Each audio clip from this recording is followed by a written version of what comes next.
জানার দরকার গোপালগঞ্জে যেদিন এনসিপির কেন্দ্রীয় নেতারা আক্রান্ত হলেন সেদিন আপনি ঢাকার পুলিশ কন্ট্রোল রুমে বসেছিলেন স্বরাষ্ট্র উপদেষ্টার সঙ্গে এবং সেটার ফেসবুক পোস্টে আমরা একটা ছবিও দেখেছি। জনাব আসিফ মাহমুদ সজীব ভাই, এই ছবিটা আমার ভালো লাগে না।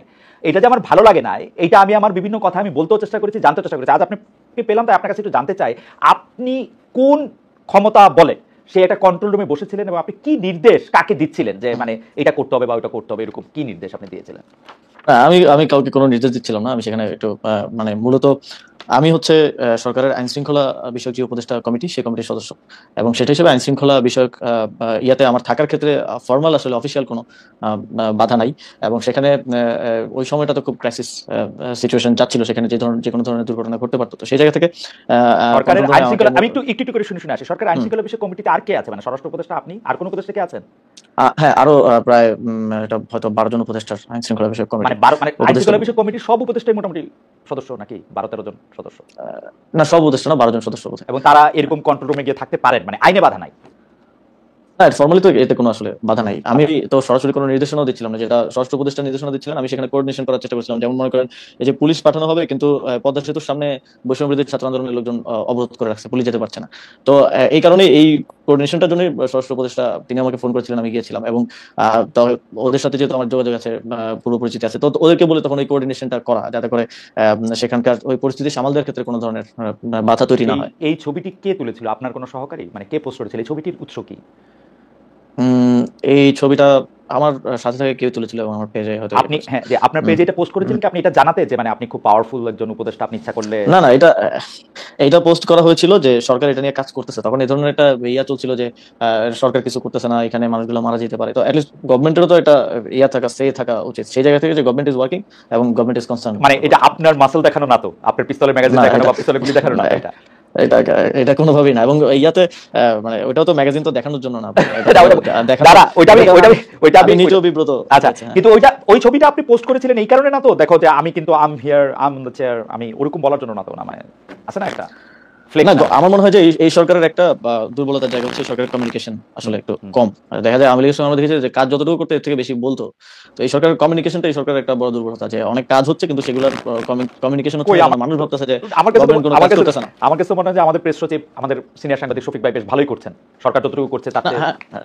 শফিক ভাই তো করছেন, শফিক ভাই তো মাননীয় প্রধান উপদেষ্টা প্রেস সচিব। সরকারে তো আরো 22-24 জন উপদেষ্টা আছেন, উপদেষ্টা বিশেষ সহকারীগণ আছেন। আপনি কয়জনকে আসলে মিডিয়াতে দেখেন? আচ্ছা, এটা কে ঠিক করে জনাব আসিফ? যে আমি এটা ওনাকে জিজ্ঞেস করছিলাম যে আপনার তো 22 জন উপদেষ্টা আছে, ওনার অফিসে জিজ্ঞেস করছিলাম, আসলে ডেপুটি প্রেস সেক্রেটারির সাথে কথা হচ্ছিল যে 22 জন উপদেষ্টা আছে, যে এর মধ্যে আপনি কোন উপদেষ্টার কাজকে সামনে আনবেন, কোন কাকে পিছনে আনবেন? কারণ আমরা দেখি মাঝে মাঝে উপদেষ্টাদের কথাও প্রেস উইং থেকে বলা হয়, কিন্তু কার কথা কিভাবে বলা হবে এটা কি মানে ক্যাবিনেটে বসে আপনারা ঠিক করেন, নাকি ডক্টর ইউনূস নির্দেশ দেন যে এদের কথা বলবেন বা আমার কথা বলবেন? না, এটা হচ্ছে মাঝে মধ্যে হয়তো দেখেন যে ইয়ার সাথে, শফিক ভাইয়ের সাথে সংবাদ সম্মেলন উপদেষ্টারাও থাকে। কনসার্ন যেই মন্ত্রণালয়ের কাজ হয়, যেমন আমার মন্ত্রণালয়ের একটা আইন পাস হলো, সেটার বিষয়ে ব্রিফ করার জন্য আমি ওনার সাথে গেলাম, বা অন্য কার কনসার্ন। তবে আমি দেখেছি যে উপদেষ্টার মধ্যে বেশিরভাগের মধ্যেই একটা মানে প্রচার বিমুখতা আছে।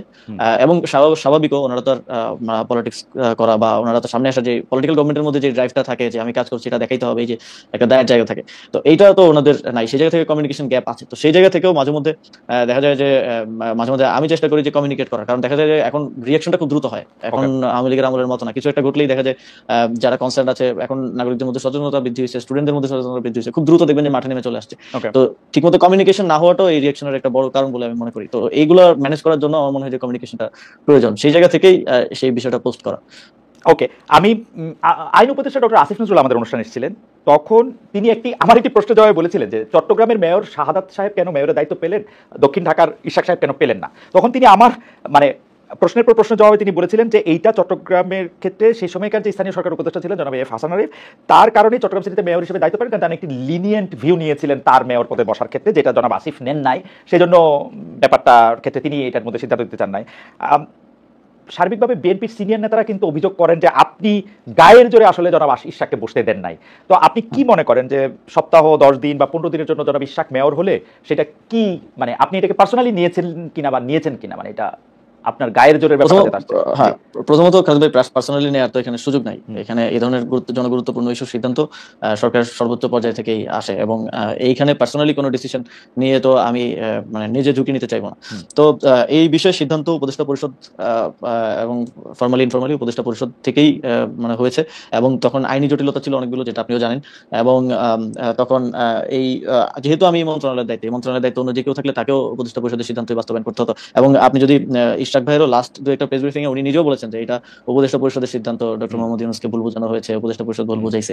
তো উনি কিন্তু নিজেও বলেছেন। তো সেই জায়গায় আমার একক স্বেচ্ছাচারী ভাবে এই ডিসিশন নেওয়ার আসলে কোনো ইয়াটা কোথায় আসে? মানে সাদা যখন মেয়র হন তখন হাসান আরিফ ছিলেন, ইশরাক যখন মেয়র হতে পারেন নাই তখন আসিফ সাহেব ছিলেন। সেই জন্য মনে হয় যে এখানে আসিফ সাহেব কোনো কিছু করেছেন কিনা। না, এটা হাসান আরিফ স্যার হয়তো সেই সময়টার কথা আমার ঠিক মনে নেই, এটা হয়তো তিনি উপদেষ্টা পরিষদে আনেন নাই, কিংবা ওই বিষয়ে এত বেশি আইনি জটিলতাও ছিল না। তো উপদেষ্টা পরিষদে যখন যায় তখন আমার তো মানে স্টেশনের দায়িত্বে থাকা জায়গা থেকে হচ্ছে আমার ওই সিদ্ধান্তটা বাস্তবায়ন করাটা হচ্ছে আমার দায়িত্ব। এবং যেহেতু এখানে আইনি জটিলতা ছিল, একই সাথে এই সিদ্ধান্ত বাস্তবায়নের ক্ষেত্রে আমাদের আসিফ নজরুল স্যারও সহযোগিতা করেছেন, অ্যাটর্নি জেনারেলও এইটার ক্ষেত্রে আইনি পরামর্শ দিয়েছেন আমাদেরকে। তো এটা যে এককভাবে আসিফ মাহমুদের, এটা রাজনৈতিক কারণে অনেক সময় বলা হয়ে থাকে, রাজনৈতিক প্রতিপক্ষ আমাকে অনেকে মনে করতে পারেন তারা সেভাবে অ্যাটাক করতে পারেন, কিন্তু শেষ পর্যন্ত তো ইয়া ভাই ইশরাক ভাই নিজেও বলেছেন যে এটা উপদেষ্টা পরিষদে আসলে সিদ্ধান্ত। আমার মনে হয় যে এটা উপদেষ্টা পরিষদের সিদ্ধান্ত। কিন্তু এখানে আবার একটা কথা আসে যে উত্তর ঢাকায় আপনি প্রশাসক নিয়োগ দিয়েছেন সম্পূর্ণ আপনার একক সিদ্ধান্তে। জনাব এজাজ সাহেবের আগে পিছে যাই এটা নিয়ে কি আপনি একটু বলবেন? ইদানিং আবার শুনতেছি যে এজাজ সাহেব আপনার এবং সৈয়দা রেজানা হাসান যিনি আরেকজন উপদেষ্টা, তাদের দুজনের একক পছন্দ। তাদের আপনি একটু ভাই এজাজ ভাইয়ের নিয়োগটাও কিন্তু উপদেষ্টা পরিষদের সিদ্ধান্ত। এটা কোনো মানে এটা তো ফর্মাল এজেন্ডা উত্থাপন হয় নাই, কিন্তু উপদেষ্টা পরিষদের বিবিধে এই বিষয়ে আলোচনা হয়েছে। এবং ওই দিন আমি কোনো একটা কারণে আমি হয়তো সফরে ছিলাম, আমি উপদেষ্টা পরিষদের ওই বৈঠকে ছিলাম না। ইভেন ওই উপদেষ্টা পরিষদের বৈঠকে আমি নিজে ছিলাম না। তো সেই উপদেষ্টা পরিষদের সিদ্ধান্ত হয়েছে, আমাকে সিদ্ধান্ত জানানো হয়েছে, আমি সেটা বাস্তবায়ন করেছি। তো এখন এটা তো পারসেপশন, ওই যে বললাম যে রাজনৈতিক কারণে পারসেপশন তৈরি করা হয় যে একক সিদ্ধান্ত এত বড় জায়গায় আসলে নেওয়ার সুযোগ নেই। যদি একক সিদ্ধান্ত নেওয়ার সুযোগ থাকতো আমি লোকাল গভর্নমেন্ট ইলেকশন দিয়ে দিতাম।